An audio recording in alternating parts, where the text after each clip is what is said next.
What I want people to know about my mom is that she's still there. Maybe she looks a little different when she is, in a conversation with you. Maybe she walks a little different, maybe she's a little slower, but she's still there. I'm Edith, and I'm from Branford, Connecticut. My first symptoms that I noticed was my handwriting. It was really getting very small, and so I couldn't write in cursive. I had to print everything.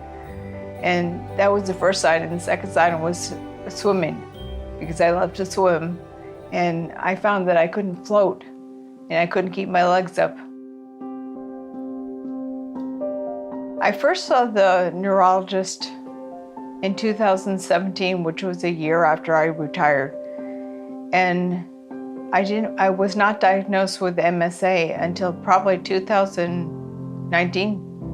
I actually saw 5 doctors in total, but it was probably the 4th doctor who told me that I had an MSA. So the first time that I went to see a doctor or realized that I had a problem, I really thought it was a brain tumor. He said he thought that I might have Parkinson's, and he had scheduled me for a DAT scan. And that came back negative. So the doctor told me that I did not have Parkinson's because I had negative DAT scan. And he sent me to one of his colleagues to be examined. And the colleague then said that I had a cortical basal degeneration. I found another neurologist who, she just said you have Parkinson's with a negative DAT scan. And she was the one down in Florida that said I need to see a movement disorder doctor. The movement disorder doctor is the first one who diagnosed me with the MSA. Up until then, the other neurologists were saying that I had Parkinson's. When the doctor finally diagnosed me with MSA, it was trying to find information online about it, which was very difficult. With going through the journey, I was in denial because I wasn't having any symptoms at the beginning that you could really see on the outside. It's only been in the last probably 2 years where my balance has been off, and I was falling quite frequently. Right when I was diagnosed, I could walk properly without any assistance. And really, after the hospital stay for a UTI, my walking became worse, and I needed assistance. That's when the symptoms really started, and I had to accept the fact that I had the disease. I wish the doctor had explained more that it was going to come on, and when it came on, it was going to be to do what I wanted to do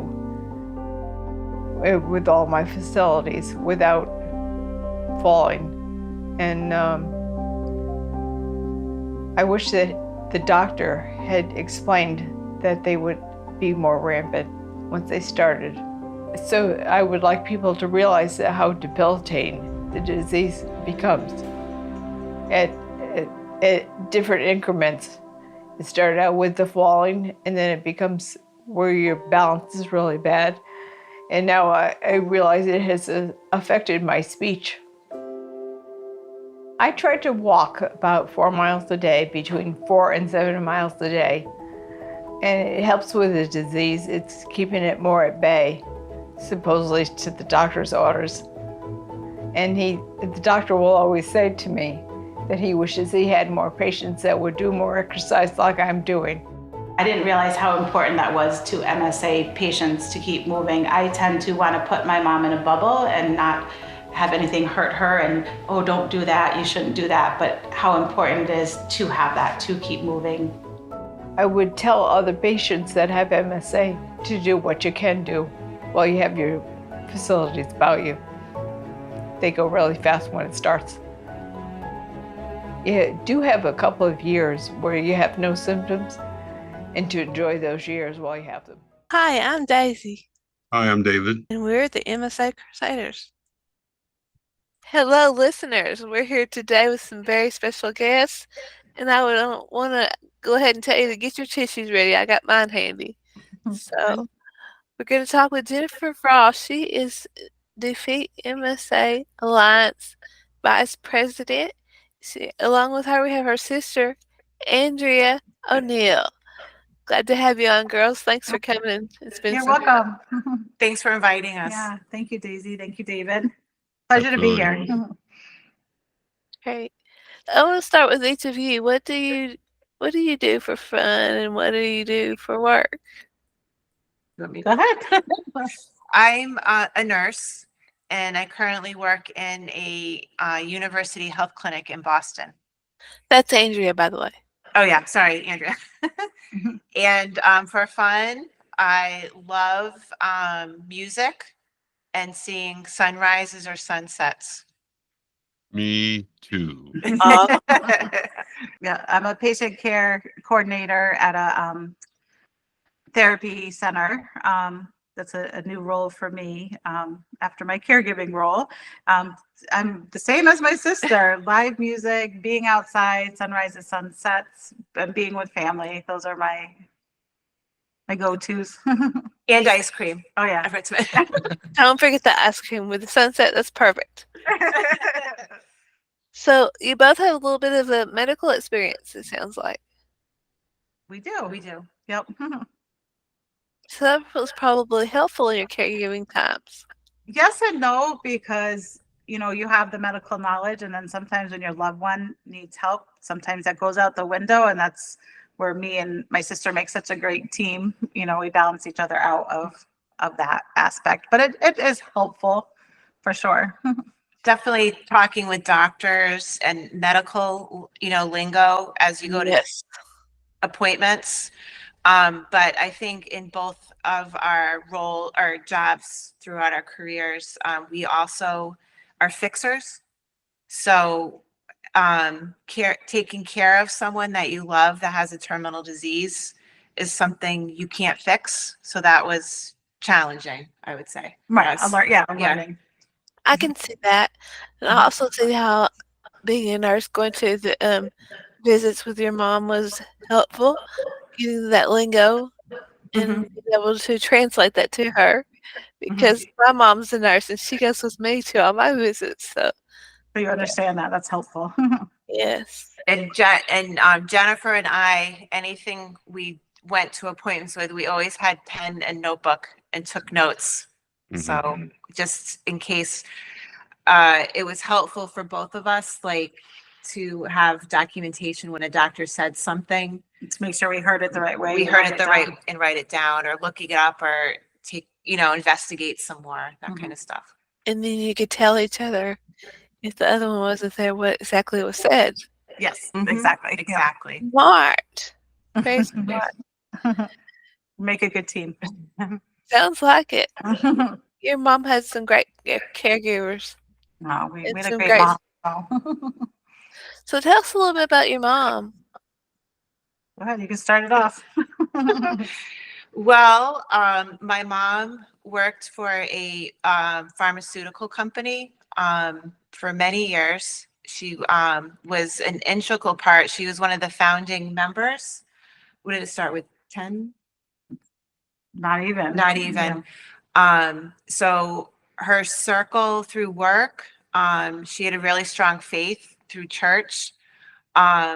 She was very giving and supportive. Every holiday that we were around, we always kind of joke she would bring in a mystery guest. She'd always have, anyone that was going to be by themselves, she would invite them over. She was very active. She was known to, she would just walk for miles and miles and miles. She was very active, she loved to travel, and she treated everyone the same, whether you had a cent to your name or $10 million. Like everyone was treated the same way. She loved hard and big, and she was amazing. Very sweet. And what was her name? Edith Huzar. Or D. Most people call her D. Yeah. Or as our kids love Grandma D. Grandma D. Yeah. Well, where was your favorite place to travel to? She lived after when she retired, she had a place in Florida, so she loved going part-time to Florida. I don't know where her favorite. She really got into the Viking cruises, so she traveled everywhere. But she always, this is an example of who she was. I lived in Michigan at the time. My sister lives in Massachusetts. She would come spend Christmas with me and my daughter in Michigan, and my niece, her birthday's New Year's Eve. She'd fly from my house to go to my sister's to make sure she was there for her birthday. And like, that's what she did. She, you know, she was always there. I mean, she was that person that showed up for everything.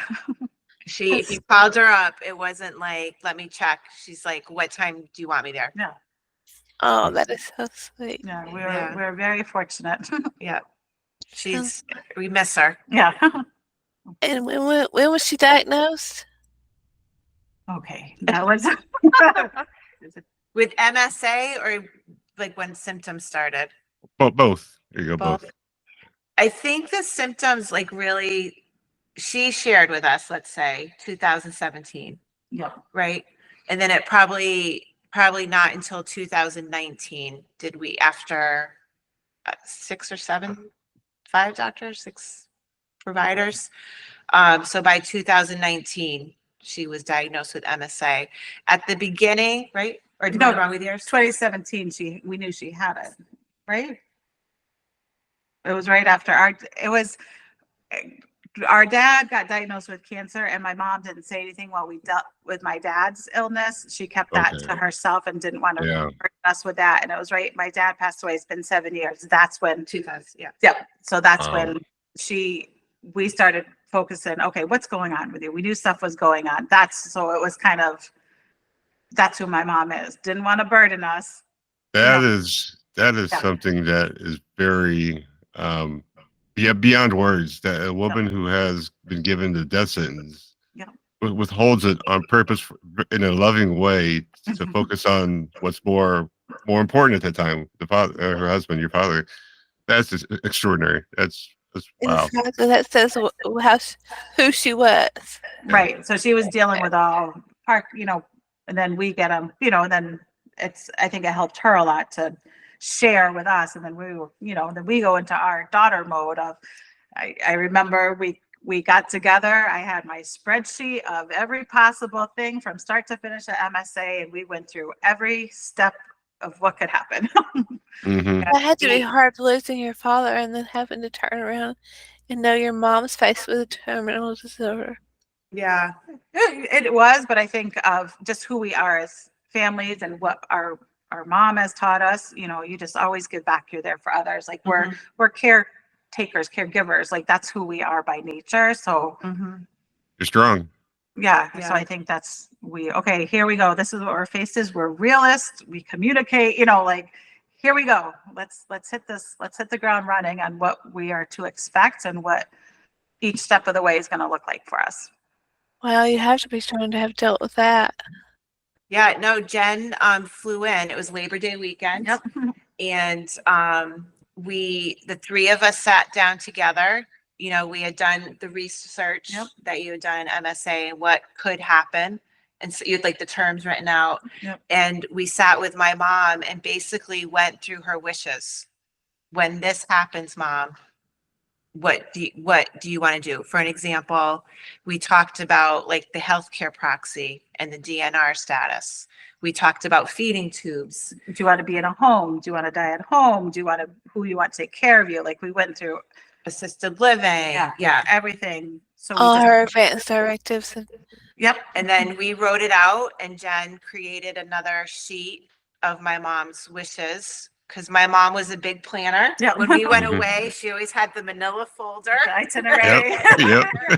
Very organized. Yeah. And I think that was the beginning for my mom of a disease that she didn't ask for and you really have no control over. I felt like that she finally had say in her, her life, and we were backing her, Whatever she wanted to do, we were right there with her.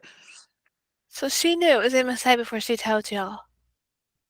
No, she was going through, could it be Parkinson's? Could it be the brain? Oh, Yeah, she was going through, something was going on, but not Yeah. pinpointed of.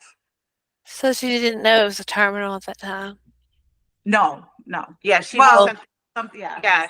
So- something was not right, because I think before our dad passed, you were in Florida with her, and she felt, Yeah, she started falling a lot. we saw some things that were a The little handwriting off. was a little shaky. The gait was off. Little things that you don't think of until after you get the diagnosis of, oh, was this back Yeah.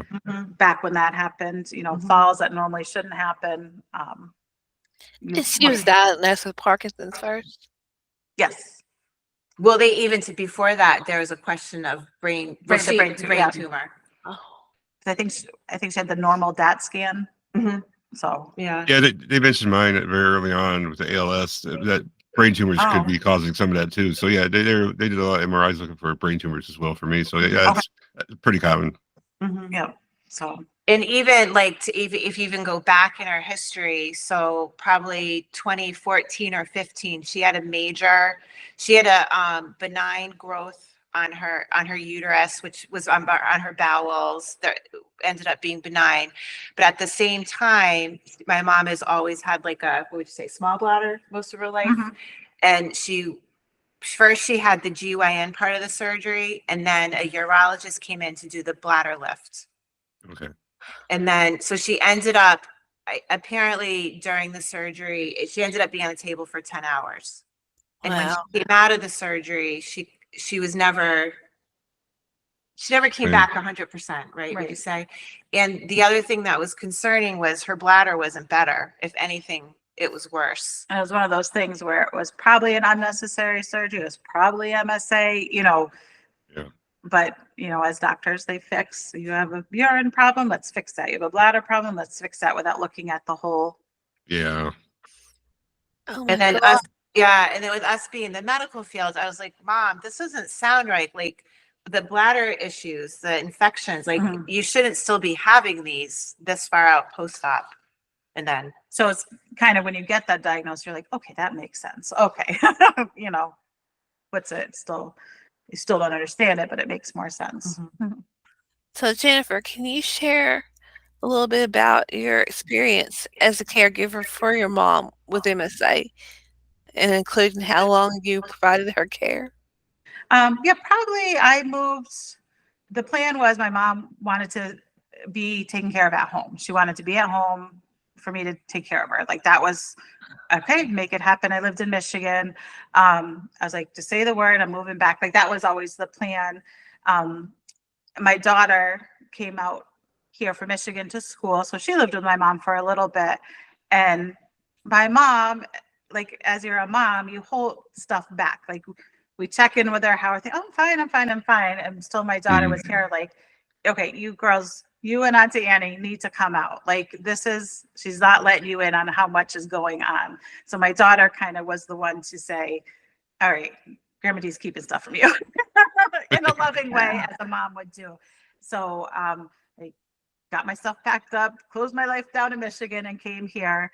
And we purchased a home together. And as I researched everything. I knew what was going to happen from now until the end of her life. I knew each stage we're going to go to, and I'd rather be prepared ahead of time. So we made the house very safe. She wasn't in a wheelchair. She was still walking on her own, but we had the ramps, we had the zero entry shower, we had everything set so we could just move in and be ready to go on each stage that presented to us with MSA. So that's just who we are. We plan. I'm a planner. I like to know what's coming. And as with MSA, you don't really know. Yeah, I agree. I want to know what's in front of me. I do not like surprises at all. I hate surprises. We call it birthdays or anniversaries. I hate surprises, just in life in general. So I can understand when it comes to MSA. It's like, wow, I can't possibly, project or not be surprised. Yeah, right. Yeah, every step. And that's where I feel like, and when I came back, my mom, like we knew what was going on, but she didn't let a lot of people know what was going on. Like she didn't want to burden anyone, let anyone know. So me and my sister decided, Mom, let's have like an awareness walk. Like, let's let your friends and our family know what's going on. Like, we're going to need help. We're going to need support. You're going to need support. So we, that's when we got involved with Defeat MSA. We wanted to do a walk for our mom, and Defeat MSA Alliance was a huge resource for us. So we had a walk for my mom the first year we were back, and that was amazing. She was really excited because walking was something she did every day. when she first saw the movement disorder, he said, and she took it literally. Yeah, she had every Fitbit known to man on her arm, measuring her steps and miles, and She was told to walk every day, that's what she Yeah. did. and that's what she Yeah. did. That's literally, I think, some days kept her going. Like towards the end, we call it the MSA walk, where my mom and sister live. We call it the MSA walk. It's what we did for our created one, awareness yeah. walk. And before, some of those walks we did with my mom, I don't know how she did it. But she was doing it because she was told, She had to walk. yeah, to get her going. Her but- blood pressure was probably dropping. She was having all those symptoms, but she she's did very it. determined. Yeah. Push through. Yeah. And I Oh. swear we are firm believers that is what helped her Yeah. deal. With MSA and live for a long time with it. And Yeah, hope- let's say a body in motion stays in motion.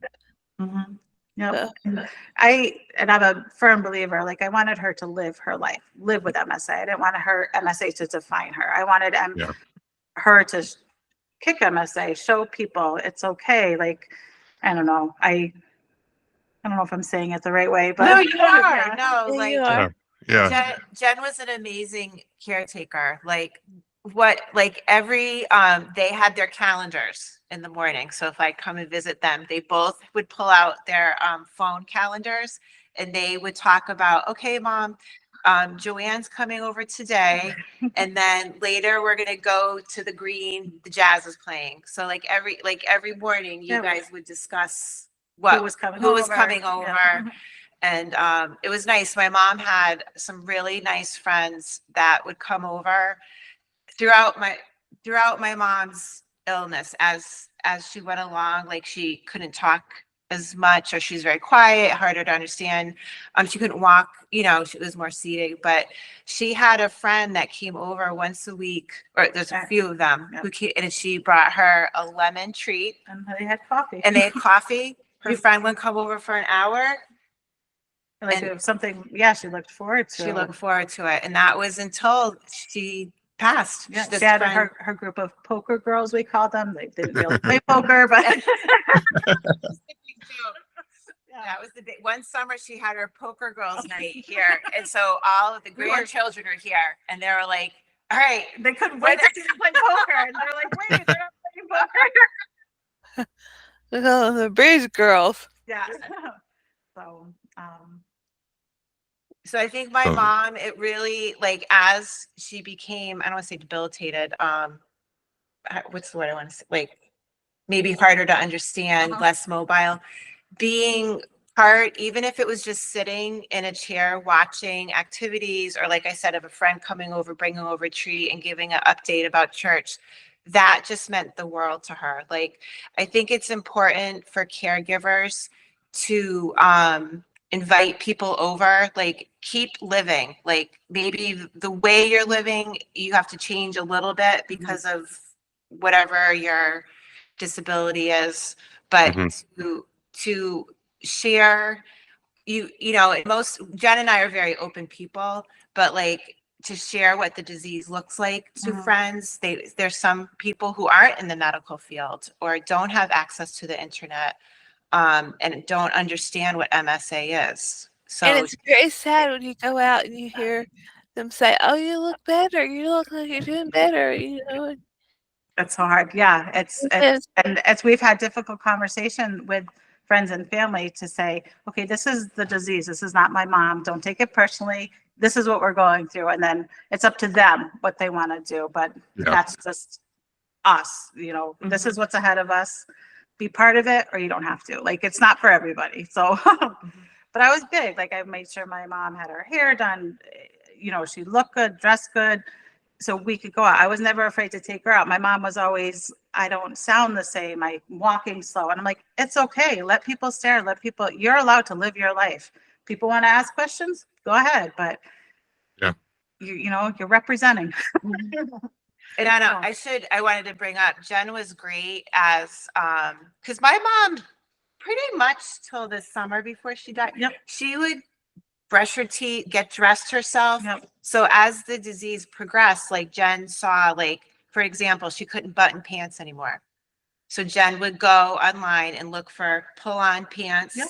Or as she lost weight, you know, Jen would get clothes that looked better on her. Because Jen was very like, your clothes are too big, they're aging you. Like we grew up with a mom who never wore sweatpants. Like she was always in heels, you know? Yeah, Like, yeah. like Real that was classy. yeah. Yeah. And I think it meant a lot to my mom to still be able to dress herself. So so Jen like kept up on clothes that were like shoes that she could put on herself, the shoes that you just put your feet in, she didn't have to tie, or like is it a shoehorn, am I saying the right Yeah, I think so. Yeah, I think the thing that you put Yeah. in. Like the little things for just for activities of daily living, like Jen, you guys were, and that was part of research too, you would find things that Right. I think we both, Yeah. Make her feel as independent as possible. Yep. Yeah. She loved swimming in our pool. So she had trouble getting in, but we got a little chair. We made it able, like, you get in the pool every day. You go take your nap in the pool every day. Like, that's okay. And it made her feel, I'm swimming in the pool every day. You know, Yeah. Aquatic therapy, it makes a huge difference. that's what I hear. Yes. Yeah, I take aquatic therapy every week, and I Well, mean, good for you. it's just, well, I have a suprapubic catheter, so we get to plug it off and put it in, the waterproof edges, and I can feel free, away Yeah, from, I I'm bet. I don't have a cord, I'm free, You're not tethered. not tied down, yeah. So I can imagine if she was able to swim every day, that really probably helps her too as well. Yeah, she enjoyed it. Yeah. Obviously not in the winter. It wasn't heated. But Yeah, can't be swimming in an unheated pool. That's for sure. Yeah. Oh, I'm from Florida. I know. Trust me. yeah. Andrea, how did you cope with the emotional and the physical challenges of caregiving for your mom? Well, I couldn't have gotten through it without Jennifer. I The two of mean, us, right? yeah, we would, cry. I would say definitely laughter. Yes. And my mom's sense of humor got a lot better. And honestly, I think coming on here with David once or twice a week, it really helps me with the laughter because we Yep. do a lot of laughing on our show. Well, I do a lot of laughing at you, Daisy. Well, I can see that, but Real, right? when he laughs at me, I laugh at him because It's a win-win. It's a win-win, exactly. Yeah. So definitely laughter. I mean, I have to admit, I had trouble coping with it worse, believe it or not, than Jen did. But she like, grounded me. Like, we're not going to save mom. We can't fix her. And it was really hard because our mom's a very strong woman and she fixed stuff for us all the time. It's supportive. So yeah, like we definitely got through it together and we like bounced things off each other. Yep. Too. And, and like our father unfortunately passed away right before my mom's disease got worse. And we learned a lot from that. Like he had a terminal disease too. So we kind of picked up on, we wish we had done this. Yep. And like, if we ever have to do hospice again, we're going to definitely, whatever. So, And it was always with our mom, like our mom was included in these. I feel blessed that we were able to do what we did with our mom and together, like the three of us. It was a good trio. Yeah, my mom was definitely a realist about it. So it was great, like having open conversations about end of life decisions. Because, her thing was, I know they're not going to have a cure for my life, but I hope they have a cure by the time my grandkids, Yes. that's her thinking. Like she was big into study me, research me. I will talk to whoever, I will do whatever, learn from me. Here's my brain, learn about this. Let's help others. Like, and she wanted to speak about what she was going through, that it's okay. Like I'm dying, it's okay, but let's stop it. Like, learn from me so other people don't have to go through what I'm going through. that's great. That's awesome. That she has such a big heart. And she was at peace with knowing that she was not going to win the battle. It took her a little, she was, she, of course, and I can't imagine, I can't speak for her, just of what she said to us. She had her phases of angry, and, she's very angry for a while. It took her a while to get to that point of, okay, there's nothing I can do, I think yeah. I think she sets the tone, though. I mean, I like to think I'm like her in the sense, set the tone from the beginning, saying, "Look, we're not going to beat this. It's not going to be nice. This is what's going to happen. We can't control it. So let's get past all this put this emotional stuff to the side. This, Mhm. all this fantasy about a cure in my lifetime or whatever is not going to help. Right? What's going to help is live the life the best we can and hoping for the best down the road. Yeah. So I think she, from what I hear, she definitely set the tone to get you the whole family mentally prepared for things like this. Absolutely. And I think you just hit the nail on the head with that. She did. And to say it was okay. It's okay. It's okay to go through this with me. It's okay Yeah. to see me. I wouldn't say suffer, because she would never say I don't think she suffered. No. It's hard to say, but Maybe Um, internally. Yeah. yeah, internally, but I think Yeah, you're always yeah. a mom regardless. And I don't think she would let us know that. She didn't have physical pain that she endured. Just, I would say the last week of her life, probably September is when she was wheelchair bound, the September before she passed away. And we always knew once she couldn't walk, that would probably, and Yeah. be the beginning of like the real decline. And she never complained of pain. And she always said, Thanksgiving is going to be my last holiday. Thanksgiving is going to be, we were like, okay.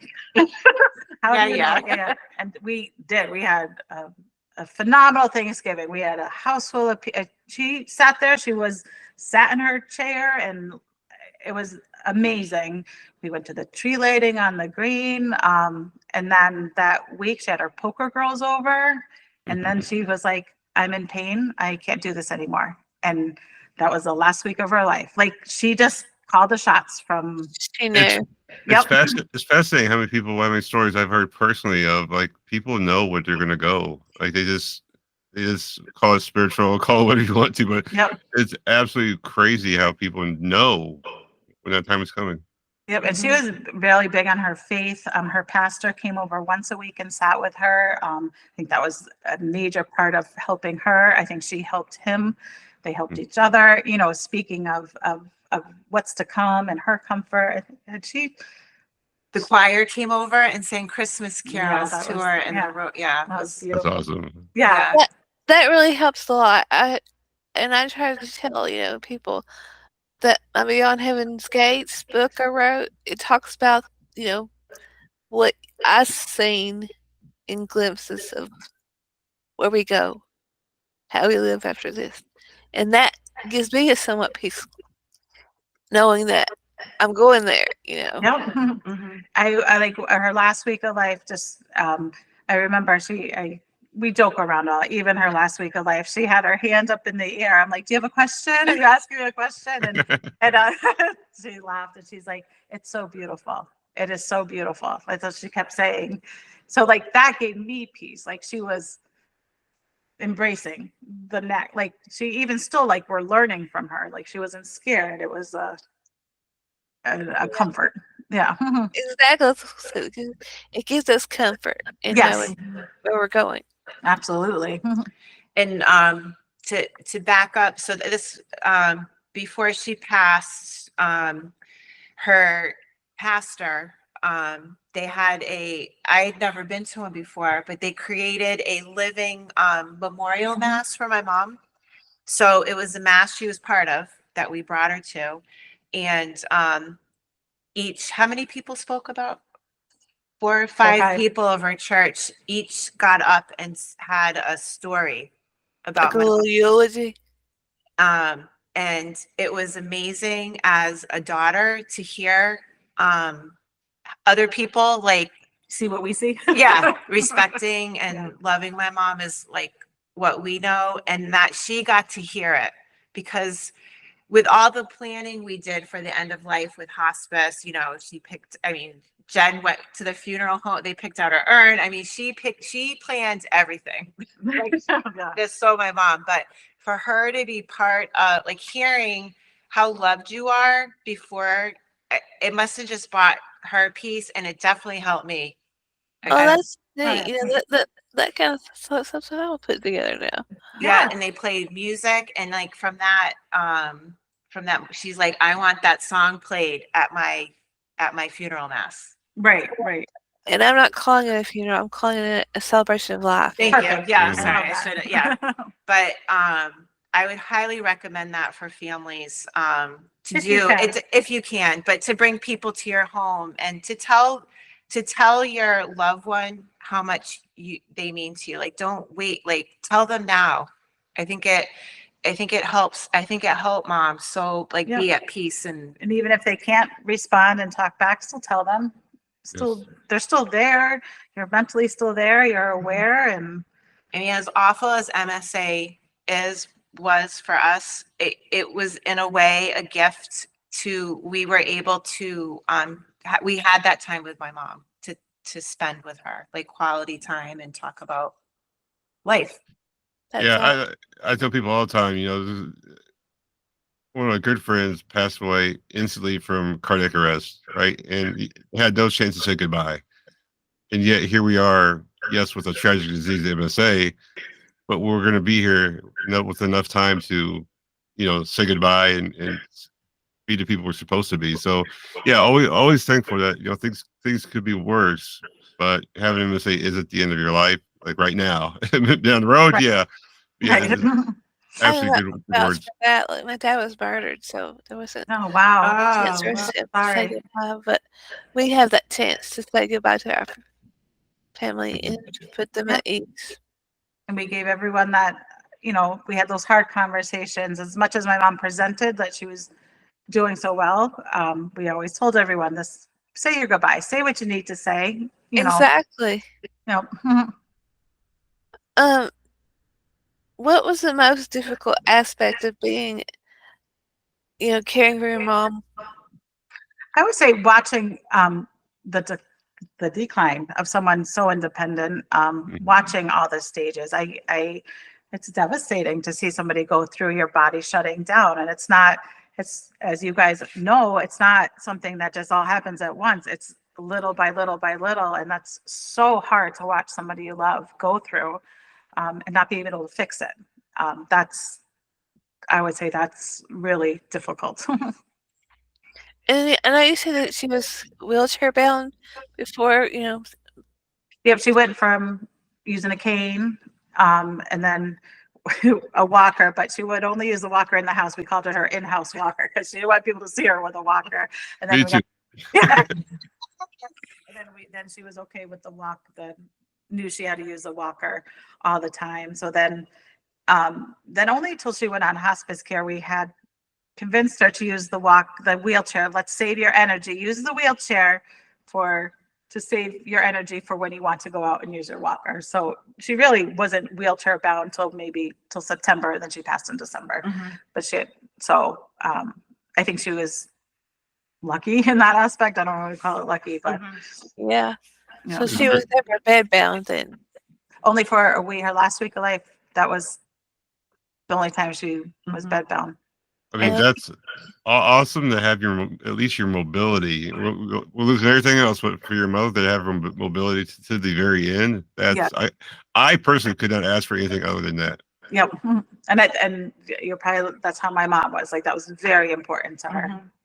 Gave her that little independence. What type of support did she have? Your mother, was it simply family? You spoke about family, and it sounds like religious as well. Was there any other support groups and communities, medical things like that?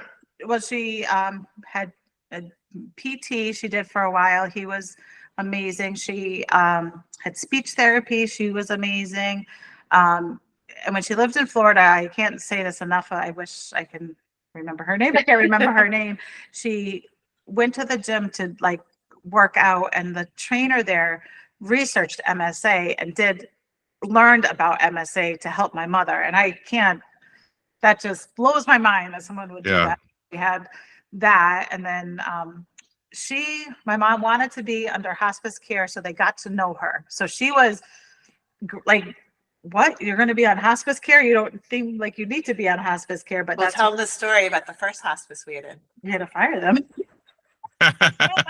We, like I said, we were like, let's get hospice now. She's a terminal disease. We decided together, or with my mom's. Yeah. She Yes, wanted them to let's- know her before she was not able to be herself. I Right. guess. And at this point, my mom was dressing herself. She was going to the pool. You know what I mean? She's still straight She catching looks, herself. yeah, she, Mhm. you know, looks great or here. Thanks to Jen. But the first hospice people that came in basically said, I'm paraphrasing, you're not dying enough. She's not ill enough for hospice care. And we're like, I've heard that. Yeah. yeah. So we're like, we were so like dumbfounded. Like we were just like, what? And everything's like, we just want to do what my mom wants to do. And we were just so So we told devastated. that hospice to leave, and we talked to my mom. Yeah. My mom had a really good her primary care provider was a nurse practitioner, and she like the light bulb went off. She's like, that's not the only hospice in town. There's Connecticut Hospice, and they're they started hospice in the United States. So they came over, And they were, and we were already like, had our shoulders up. We're like, okay, is someone else going to tell us our mom's not dying enough for hospice? But they couldn't have been Believe that. nicer. They were so supportive from day one. We're like, we just really? wanted, like, again, we're the planners. We just wanted the resources on hand. We wanted the oxygen when she needed it. We wanted the wheelchair when she needed it. We wanted to Mhm. have that all set up for her. And they, Mhm. amazing. We can't say enough about. They brought in, they had music therapy that came in. Is it every Yeah. other Yep. week? They Art had therapy. art therapy. And With the my drums? mom was a little bit hesitant at the beginning. She did not want to do the Yeah. art or music. And we kind of said, just do it once. And if it's too hokey, they don't have to come back. And she Loved it. loved it. They wrote That's songs awesome. together. Yeah. So it was nice they got to see my mom as my mom, like not just a patient who was dying, like it worked. Yeah. And then it was nice towards the end when my mom kind of fessed up that she couldn't shower by herself. Mhm. They had home health aides, and that was another thing my mom was a bit resistant on. But we're like, try it, mom. Like if it's weird, we don't have to do it. And Right. don't you know, she just made an instant connection with the home health aide, and she looked forward to going in the shower. Yeah, that was, get her hair washed, right? yep, doing her hair and just that time with her. Didn't make her feel like a sick, dying patient. They were just amazing.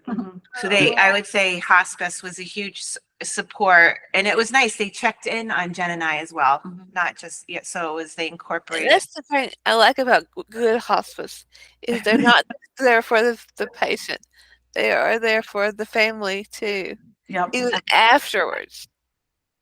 Agreed. Agreed. Yeah, because they had a memorial thing after she passed, like for all hospice patients. And it's nice that how are you doing? Like they remember you, and you're not just a number, and they have but you always felt like you were their only patient or Yes, sweet. yeah. And she had her church as well.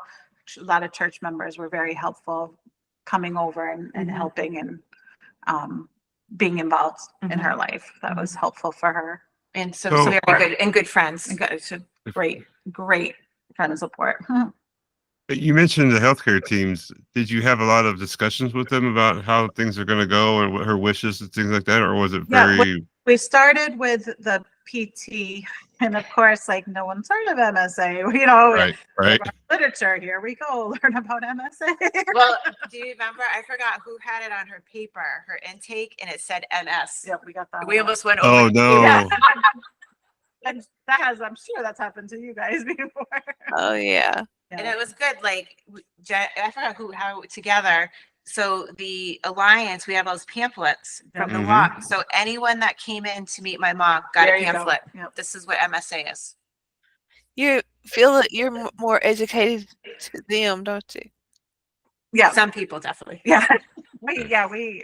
And I would say anybody who's listening, reach out to us at Defeat MSA Alliance. Like we will mail you the brochures. Like I brought it to doctor's appointments, like here, like learn about it, Yeah, I was amazed by my last appointment I had with the scoping on my throat, and I made it the first time. I made an appointment for every person I saw. I was going to ask them if they knew what MSA was. And I didn't say MSA. I said multiple system atrophy. I want to make sure we're on the right, not MS. Yep. I was telling my daughter who was there. I said 3 nurses outside, 2 surgical nurses, two anesthesias, the doctor, and some surgical tech lab. Like none of them, nobody had ever heard of MSA. Yep. Even to I'm so dumbfounded how it's on all by charts, all by records, and they still like what are they looking at when we look at the charts? MSA. It amazes me to this day that they still don't know what it is. But My thanks mom for- went to get an X-ray done, and she was asking what MSA was. So me and my mom are both telling her what it is. She's like, "Wow, you two are really knowledgeable." I'm like, "Well, You have to be because the medical teams aren't. yeah." And I Right? just think that's so huge for patients. You advocate for yourself, and then your caregivers. You have to advocate. You have to listen. I think most medical team thinks there's a misprint or somebody accidentally wrote an A there. Yeah, that's not supposed to be there, right? So you two seem very, I mean, from the very beginning involved with your mother, obviously to the end. What word of advice? I don't know if this is on the list of questions here, but what I try to throw too many curveballs. That's fine.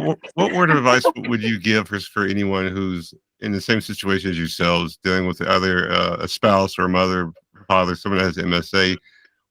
Knowing what you know now, what you went through, what word of advice would you give somebody for, not to make any missteps that you might have made with MSA? Yeah, I think communication is huge. I think not enough people communicate about it. I think having those hard conversations, like they're not easy to have, and they're not, even if you don't talk about that stuff normally in life, communicate, talk about what is going on. I think that is so important, and include, like, I'm lucky I have my sister and we have always been on the same page. I'm so lucky to have that as support, but include your family. Have those talks all together. Check in. Like we always had check-ins with my mom, like every few months. Okay, let's go down. Are we still good? You still good with this decision? You still good with this? I think communication is so important. And don't wait too late. Like, don't wait till, because you don't know what the next day is going to be like. So, like, as soon as your loved one is showing signs, or even if you don't have a clear-cut diagnosis, start having those difficult conversations. Like, and this is what we kind of talked about with the hospice team. Like, they said, like, I wish families talked more openly about dying with dignity and supporting. And a lot of people, it's not an easy thing to talk about dying. No. For people. But when you have a terminal illness, you have to. And, people with a terminal illness, I'm assuming, sorry, I'm speaking for them. Yeah. You feel out of control. You didn't ask for this, and you're kind of dealt with something that you didn't ask for or deserve.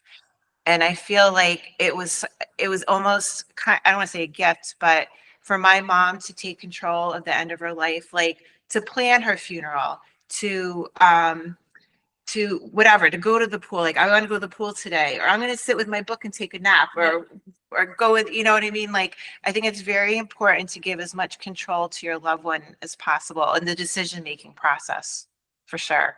I agree.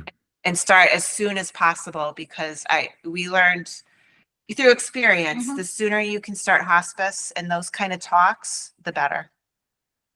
Yeah. Do you two have a special moment or memory that's very close to you during the time that your mother had with her struggle with MSA? How much longer do we have? I know. Plenty of time. Well, definitely the walks. Right. We had the first MSA awareness walk. So just to fill everyone in what was going on, that was, I think, very empowering for my mom. She didn't feel so alone, like everyone was clued in. And then the next year we had the next walk, and just to see my mom out there walking and all her loved ones coming, playing her music she liked. And I think those were very special moments, seeing everyone come together to support somebody who has So we're gonna cry. I supported everybody.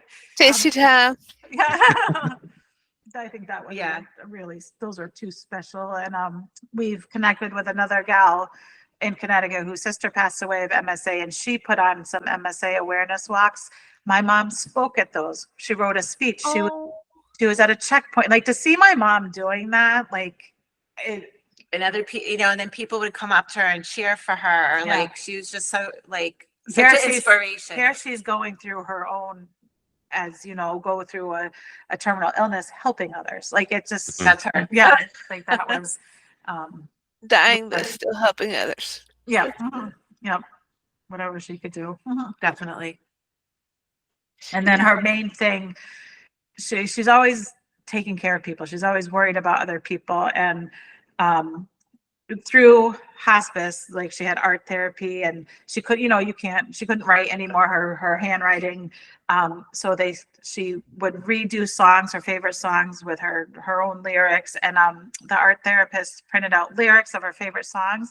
She made cards for all her loved ones. She wanted to make sure they had them and mailed them all out. So, like, those moments are just, it just showed like who she was. And like, we have that, we have those. Now, oh no, are you two her only children? Yes. That we know of. No. I like her. I like Andrea. Yeah. Just us two. That's great that she had you two, though. No, Yeah. We were lucky. Mhm. We feel lucky. Very, very blessed. We miss them. Yeah, of course. Yeah. Well, I want to thank you girls for coming on and sharing some great memories, great story with us. Is there anything else you wanted to share about your mother, Edith, either her life or be it journey with MSA for our listeners? Anything you want to? I think right? Did we miss anything we wanted to share? Yeah, just, take the time to appreciate the people in your life, especially someone going through a terminal illness. Don't let that terminal illness, do not let MSA define who you are. It is just something you're going through. Live your life to the fullest. Let people learn from you. Like, this disease, I mean, I have stats in my head I can't think of right now of how rare it is. Talk about it. We have to raise awareness. We have to let people know what's going on. We have to share what we're going through. Talk about it. And for those out there taking care of someone with it, let them live their life. I wanted to put my mom in a bubble, and I had to let her live her life and do everything out there. And I wanted people to see what MSA is, but I didn't want it to define who she was. Agreed. Well, girls, it's been wonderful talking to you. I know our listeners enjoyed your story. You had some great things to say, and thank you for taking your time out of your day and visiting with us. Oh, thank you both for having us. And please reach out. If anybody wants to reach out to us, they're more than welcome to. We love to help what we went through, share experiences, or if they need just to talk through things, please reach out. We're happy to talk to anyone. Yeah. No, thank you so much. It was actually like, I think some of our conversations, like at the end of my mom's life, like, we always say, we hope we can give back some of the stuff we've learned through this experience with my mom. And you've definitely given us an avenue to get our word out, even if like one person who listens today Get something from gets that. something. Somebody from else learns about it. So that's Yeah, what, so Yeah. what you two are both doing is amazing. Thank you. And thank you for what you're doing. hey, you know what? We're all MSA Crusaders. So Absolutely. Absolutely. Yeah, absolutely. thanks again, girls. Have a great day. You Thank too. you. Bye. Bye-bye. Thank you. What makes me so proud about my mom living with MSA is she really hasn't stopped for a minute. It's kind of funny, like, we joke about her phone and her Fitbit, getting all her steps in and how important it is, but she never asked for help. And I know it pains her to ask for help, but she's always lived her best life. I'm very proud of her determination and integrity that she has with this disease. She's taken this disease head on, and not let it define her, which not many people can do. A lot of people can learn from my mom.